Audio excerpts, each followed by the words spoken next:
Thanks, Matt. Well, Prince William and Harry have put their differences aside overnight to pay tribute to their mum on what would have been her 60th birthday. The brothers unveiled a statue dedicated to Princess Diana during a ceremony at Kensington Palace's sunken garden. There was just a small group in attendance for the moving event, with the gardens also redesigned to feature Diana's favourite flowers. Sunrise Royal editor Rob Jobson joins me now from London. How significant was this event, and what did you make of Will and Harry's interactions?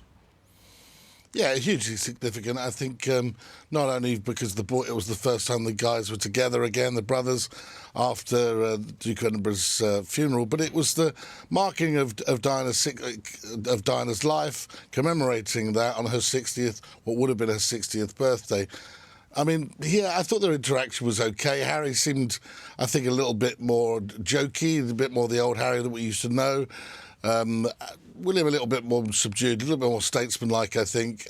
But that's their characters. I think that Harry was always going to be a bit more ebullient when he was with the Spencers. He's more of a Spencer, really, and he does get on with his aunts and his uncle very much so. So I thought they put on a good show.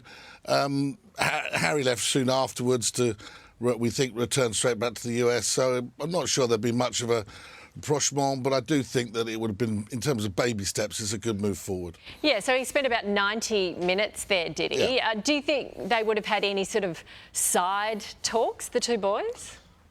Well, no, it looked like they did. I mean, I think that they certainly, I think, put on a pretty good show. If the rift is as bad as some people say it is, then it was a pretty good job of acting, because I think that, you know, with families, it's such a difficult thing. You know, it could be a tiny thing that sparks it, and then actually, you know, when they break bread, things can just be improved quicker. Like, I hope so. And I think that when they stood there was a poignant picture where you saw both of them, and these aren't boys anymore, they're grown men, and looking at the statue of Diana, which is a rather, you know, big statue with those little kids around her. And I think it must have brought back memories for them playing in that sunken garden and the great works that Diana did.